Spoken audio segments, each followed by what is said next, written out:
Hola, buenos días a todos y a todas. Ya tenemos un trayecto de tarea realizada, lo cual nos da mucha alegría poderla compartir.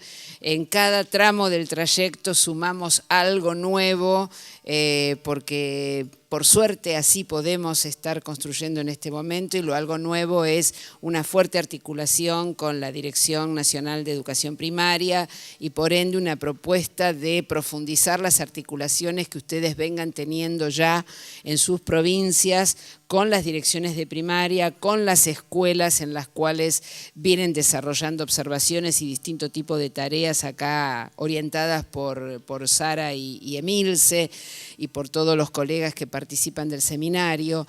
Y quizás voy a decir algo que es muy reiterativo, pero que a mí me parece que siempre, y por lo menos a mí me toca ponerlo en clave de responsabilidades y de alegrías y de tareas que se inscriben en nuestra gran responsabilidad política, que es caminar con un objetivo que siempre está más allá de nosotros. Nosotros somos un eslabón importante de ese objetivo, que es el aprendizaje de los niños. Realmente el código y la clave en la cual uno tiene que leer los esfuerzos, las propuestas, las inclusiones, las articulaciones, las dificultades para articular, lo tiene que leer en clave de esto que estamos haciendo. Lo hacemos porque nos gusta, lo hacemos porque queremos, pero además lo hacemos porque esto tiene que redundar, debe redundar en el beneficio del acceso al aprendizaje, a un aprendizaje fluido, un aprendizaje feliz, si ustedes me permiten, de todos los niños de nuestro país. Y ustedes saben que cuando estamos hablando de esta edad, de este segmento de la población y de la infancia argentina, estamos hablando del segmento que inscribe en ese periodo una biografía de yo soy un problema, yo no puedo, o una biografía de yo sí voy a poder, aunque me cueste, a mí me cuesta más que a otro, pero no instalamos el no puedo. Cuando en las biografías de los niños y jóvenes se instala el no puedo y la escuela reafirma el no puedo, estamos en un problema de un orden cultural muy difícil de superar, porque luego cualquier convocatoria que le hagamos, por más bien intencionada que esté en términos sociales, orientada a su inclusión, está aquella primera experiencia de fracaso en la cual el niño tempranamente aprendió que él, fulanito de tal, no puede. Entonces nosotros tenemos que ver nuestro poder, que sí podemos hacer cosas, que sí podemos mejorarlas, y que el sentido de lo que hagamos es que cada vez menos niños, por no decir ningún niño, tenga que inscribir tempranamente el yo no puedo en su historia de vida. Así que con ese objetivo los invito a transitar y a seguir transitando todas las alegrías y todas las dificultades que tiene la tarea que nos proponemos. En este día en particular quiero dar un particular y especial agradecimiento a la OEI y en nombre del instituto a la persona de Cristina Armendano, una vieja amiga, una gran educadora que ha hecho muchas cosas en este país porque ella es argentina. Hace muchos años que se nos fue a trabajar para la OEI, pero nunca descuida a los hermanos latinoamericanos, y desde el lugar que ella ocupa en la OEI hace posibles muchísimas cosas.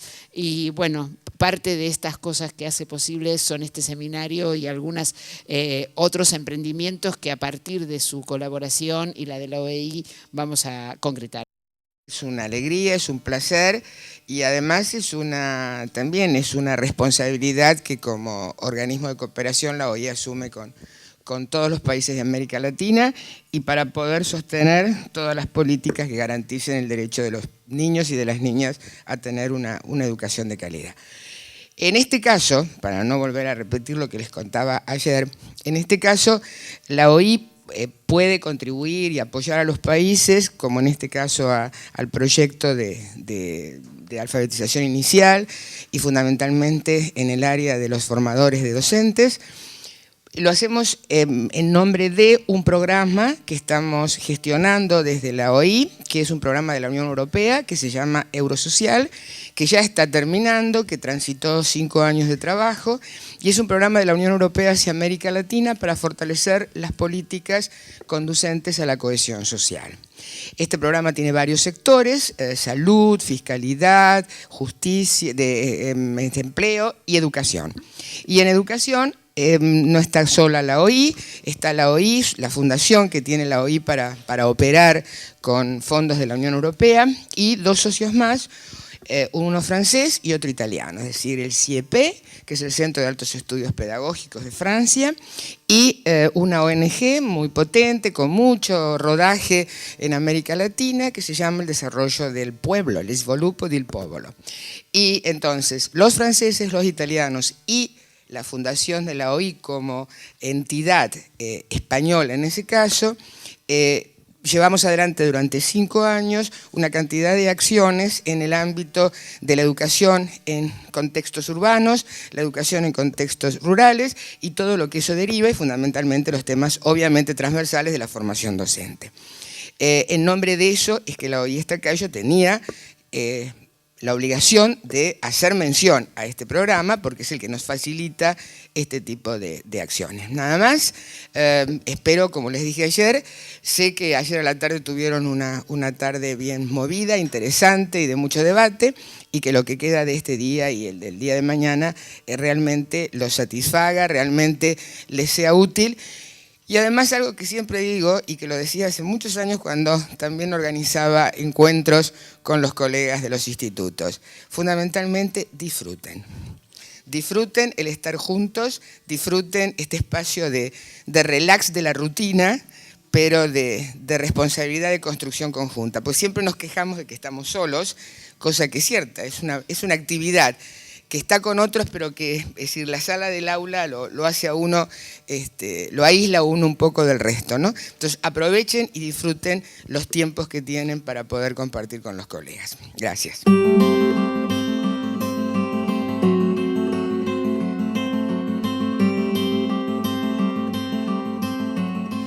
María Clemente Linuesa es doctora en Ciencias de la Educación, es profesora de la Universidad de Salamanca, trabaja en el área de didáctica de la lengua escrita desde 1982, tras una estadía en la Universidad Libre de Bruselas. Ha publicado unos 10 libros, entre los que figuran La enseñanza de la lectura, perspectiva psicolingüística y sociolingüística, Enseñar a leer, lectura y cultura escrita. Ha escrito para numerosas revistas, tanto del ámbito nacional como internacional, e imparte docencia en diseño y desarrollo curricular y en didáctica de la lengua escrita.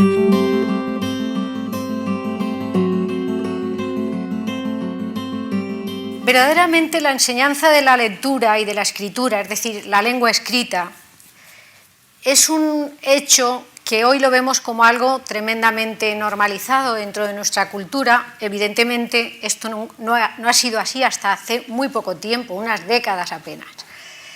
Desde la historia, o sea, el nacimiento de la escritura hace 5.000 años, los que leían y escribían eran muy pocos, por tanto, pocos problemas había de lectura. Eran unos cuantos escogidos, así vamos recorriendo el tiempo.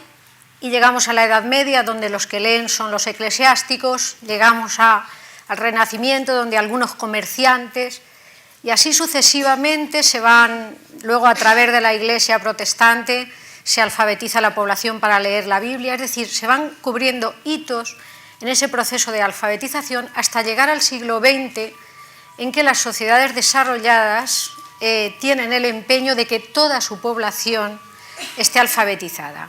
Y además, en las últimas décadas, esta alfabetización tiene que alcanzar niveles muy altos, es decir, incluso el propio concepto de alfabetización va cambiando, no entendemos lo mismo alfabetizar como deletrear que entendíamos hace unas décadas, al concepto real de hoy de alfabetización, que implica un lector competente, que sepa leer muchos tipos de textos, leerlos, interpretarlos y sacar inferencias. Es decir, leer para aprender, leer para muchas finalidades y para muchas funciones que antes esto no era así. Por tanto, el reto es descomunal, el reto de enseñar a leer hoy para los docentes es un hecho que no tiene precedentes dentro de la historia de la cultura escrita. Lo que hoy tenemos que hacer para considerar que un niño, que un joven es un lector bueno, un lector normal. Por otro lado, ¿cómo construye su conocimiento un profesor? ¿De dónde proviene, de qué fuentes bebe para construir lo que él sabe para actuar con los niños? Yo creo que tenemos la tendencia a considerar que el conocimiento teórico es el conocimiento por antonomasia, sin embargo, entiendo que la cultura o el conocimiento que construye el profesor le viene de distintas fuentes, podríamos decir.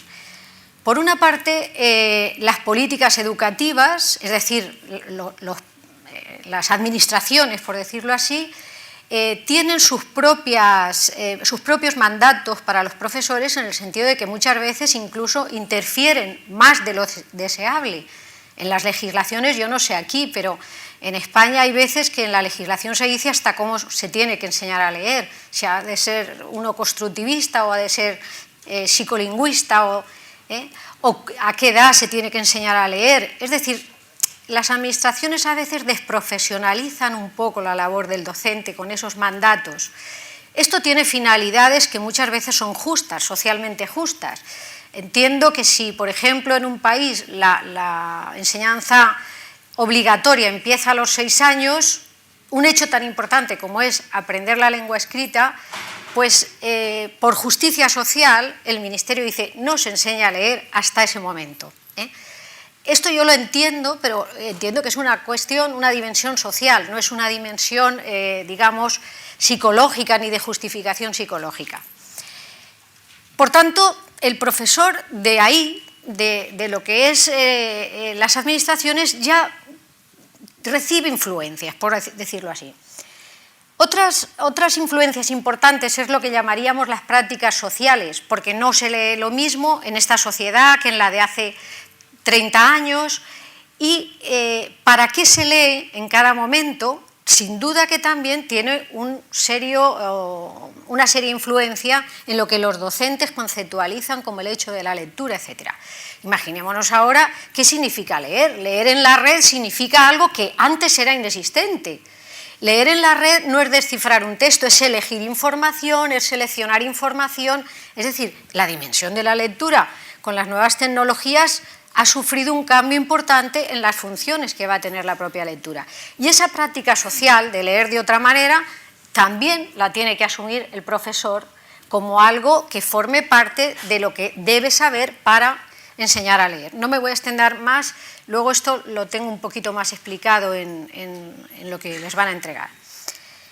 Otra fuente de conocimiento muy importante son las prácticas educativas. Es decir, lo que muchos profesores hacen en la práctica se convierte en método, se convierte en, a veces, prácticas muy interesantes que constituyen también conocimiento. Todos conoceremos a lo mejor el método, por supuesto, el de Freire, todos conocemos el método de Freinet, quizá, y muchos métodos que conocerán ustedes, que yo no conozco, de insignes maestros, profesores del aula, que han tenido sus métodos y han sido interesantes y los han transmitido. Bueno, pues esto también es una fuente de construcción del conocimiento.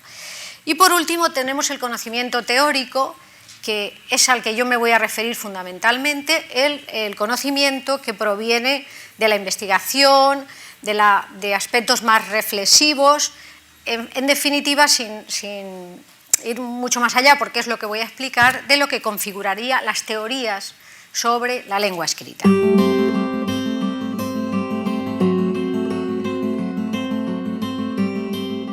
Sin duda, hay presiones siempre sociales y políticas, incluso familiares.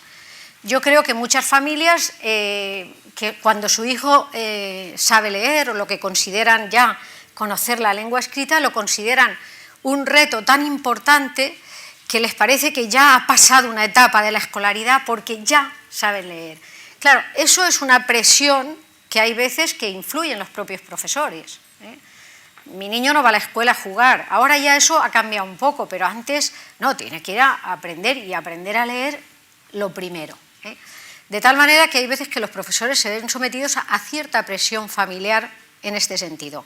Pero a veces lo contrario, a veces las administraciones retrasan este asunto. Bien, yo en este caso voy a referirme a qué sabemos desde las distintas teorías que se han ocupado sobre el hecho de cuándo enseñar a leer.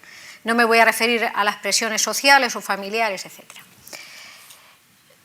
Quizás esté de más, no sé, dar un repaso por la corriente perceptivista. Yo no sé si aquí también le llamaban igual o no. No, pero no está mal. ¿Eh? Sí. Bien. Y lo que voy a hacer es esta pregunta sobre cuándo enseñar a leer, la voy a referir a un pequeño análisis sobre lo que llamaríamos las teorías madurativas, especialmente la teoría perceptivista, que ahora explicaré, y otras teorías que, digamos que desde distintos frentes, desde distintas posiciones teóricas, y yo diría que hasta ideológicas, sin embargo, son favorables a un aprendizaje temprano de la lectura.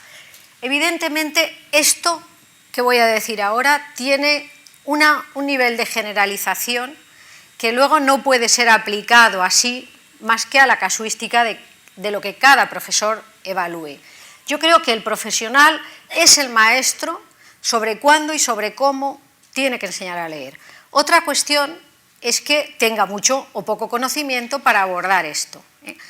Pero un buen profesional, evidentemente, siempre sabrá que todos los niños no tienen no ya la misma madurez, sino las mismas circunstancias sociales, familiares, que le empujen o no a leer, etc. Por tanto, lo que voy a decir aquí yo es un nivel bastante estandarizado sobre esta cuestión. Bien, yo no sé si ustedes recuerdan la teoría perceptivista, ¿sí o no? No. Bueno, esta teoría en España, por ejemplo, hizo furor en los 70 y primeros 80. Veníamos de la idea que aprender a leer era una cuestión del método, el método fundamentalmente o bien sintético o bien analítico, según las tendencias, y de pronto empezamos a leer que no hay que enseñar a leer ni con este método ni con el otro hasta que el niño no esté maduro para la enseñanza de la lectura. ¿Qué significa estar maduro? Según esta teoría, una serie de cosas que ahora veremos, y la consecuencia de todo esto es muy importante porque no solo es que la teoría nos dice cuándo tenemos que enseñar a leer, cuando se cumplan determinadas condiciones de lo que llamamos madurez, es que además los problemas de lectura se van a explicar en la idea de que no estaba maduro el niño para aprender a leer y de ahí derivan sus problemas. Y la consecuencia correlativa es madurémosle, aunque tenga 8 años, porque lo que ocurría es que no estaba maduro. Y entonces ya luego iniciaremos ese proceso. Lo que pasa es que, bueno, el concepto de madurez luego lo trataremos también en otros asuntos, como el de la fonología, pero evidentemente la madurez para la lectura, ya lo anuncio, hemos de tener en cuenta que no es lo mismo que la del lenguaje oral, sencillamente porque el lenguaje oral y el lenguaje escrito o la lengua escrita son dos aspectos muy diferentes en su origen, en la manera en cómo se desarrollan o aprenden según uno u otro, y mientras uno es natural o el otro es artificial. De momento no voy a decir nada más. Por tanto, estar maduro no va a significar para todos lo mismo. ¿Qué significa para la teoría perceptivista estar maduro? Pues significa que el niño haya superado, tenga bien, digamos, tenga un buen nivel de discriminación visual. Porque si no lo tiene, la explicación que ellos dan es que confundirá los fonemas.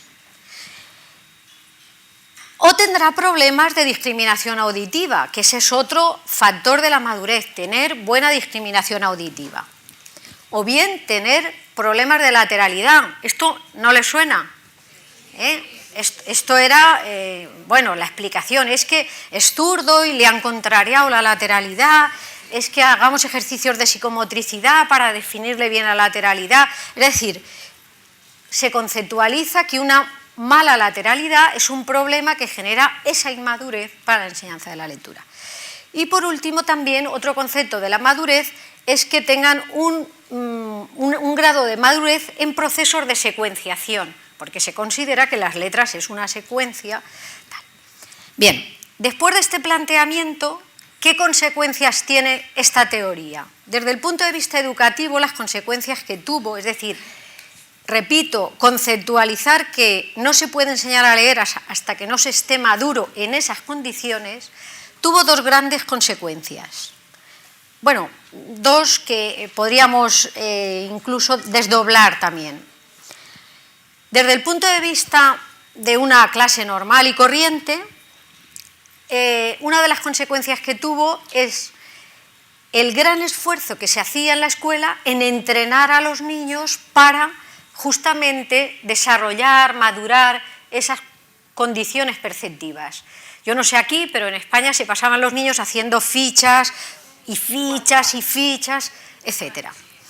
Luego, otra consecuencia también que desdoblaría yo ahí es que una vez hecho este entrenamiento, se sometía a los niños a los test de madurez lectora. Algunos de los más conocidos, por ejemplo, allí fueron el de Filho y el de Nizam, quizá aquí también. El de Filho era un autor brasileño y Nizam francés, bastante parecidos en sus planteamientos, porque, claro, la teoría que hay detrás es la misma. Entonces se pasaba a los niños esos test, pues está maduro, no está maduro, etc.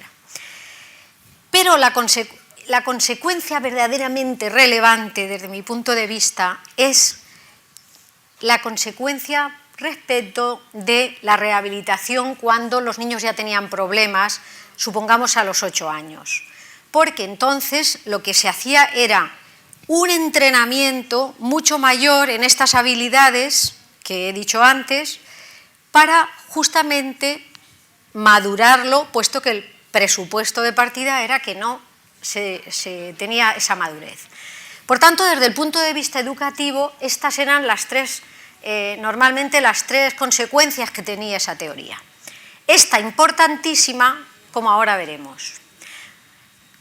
Y digo esta importantísima porque, claro, el problema cuando un niño no tiene, o sea, cuando a un niño le sometemos durante, por ejemplo, lo que sería la educación infantil o preescolar, antes de los 6 años, voy a decir, porque no estoy muy segura cómo se llama aquí esa etapa educativa. Cuando hacemos ese tipo de entrenamiento, ¿qué sucede? Que quien no va a tener problemas, aunque se le entrene en eso, ¿qué mal le va a hacer? Ningún mal, ¿verdad? Es más, seguramente que le hace bien. Y es más, seguramente que para otras cuestiones le viene divinamente. Luego le enseñamos a leer con el método tal y decimos, mira qué bien ha ido esto, ¿no? De la teoría perceptivista. El problema es cuando, además de hacer ese entrenamiento y enseñarle a leer, hay problemas. Entonces es cuando hay problemas y encima rehabilitamos con ese tipo de estrategias, los niños no mejoran. ¿Qué pasa ahí? Empieza a hacer aguas la teoría perceptivista porque los niños mejoraban mucho esas competencias que he descrito, perceptivas, pero realmente no mejoraban su competencia lectora. Esto fue un punto de inflexión cuando después de un tiempo se veía que esas prácticas no mejoraban y al mismo tiempo se produjo una investigación muy notable, seguramente bastante relacionada con esa falta de resultados, una investigación en Estados Unidos. Los trabajos más relevantes, yo les he citado luego en el texto, pero Bellutino quizás es el autor más relevante en este sentido. Empezaron a hacer pruebas que consistían en pasar series de letras que no eran palabras, luego otras series que eran palabras, o series de números, o figuras geométricas. En fin, no voy a describir todos y cada uno de los experimentos. En síntesis, lo que les quiero decir es que los niños tenían que hacer 2 tareas con todas estas series, una por una, y se les medían los tiempos, etc. Una tarea era copiar y otra tarea era nombrar. ¿Qué resultó de esas conclusiones? Pues lo que resultó es que los niños buenos y malos lectores no tuvieron diferencias significativas en las tareas de copiar, pero tuvieron serias diferencias y muy significativas en las tareas de nombrar. Eso ponía en cuestión claramente la teoría perceptivista, porque de haber sido la teoría explicativa, evidentemente en las tareas de copiar también tenía que haber habido grandes diferencias entre los buenos y los malos lectores. Eso significó que las evidencias mostraron que la percepción era igual en ambos, que tampoco estaba afectado el procesamiento auditivo, que por otra parte, esto ya era incluso anterior de hacer estas pruebas. Si un niño entiende bien el lenguaje oral, ¿por qué va a estar el procesamiento auditivo afectado? No parecía lógico. Y luego, tampoco, en otro tipo de pruebas que no quiero cansar, se vio que tampoco los problemas eran de direccionalidad y de lateralidad. ¿Qué vieron estos investigadores y otros grupos importantes que trabajaron en el mismo sentido? Pues que las perturbaciones eran más bien del lenguaje, que los fallos que presentaban los niños casi siempre eran de tipo lingüístico, y no eran, cuando se les hacía elegir esas otras figuras que les he dicho, o esas series de letras sin sentido, no había esas diferencias. Y de manera muy notable, los problemas de segmentación fonológica. Ahí es donde había unas grandes diferencias entre los malos y buenos lectores. Es decir, cuando los niños les pasaban pruebas para valorar su conciencia segmental, fonológica sobre todo, menos silábica, las evidencias eran que había grandes diferencias entre buenos y malos lectores. Sobre esto volveré luego cuando explique la teoría psicolingüística. Y por último se detectó también que había importantes problemas relacionados con la memoria y sobre todo con la memoria lingüística. Esto echó por tierra la teoría madurativa. Yo de momento la he centrado aquí en el cuándo, pero lo podríamos aplicar también a las derivaciones educativas que tuvo sobre el cómo. Evidentemente la teoría perceptivista no era una teoría sobre la enseñanza de la lectura, era una teoría sobre la madurez que había que lograr en los niños para luego iniciar la enseñanza de la lectura. Pero claro está, nos dio bastante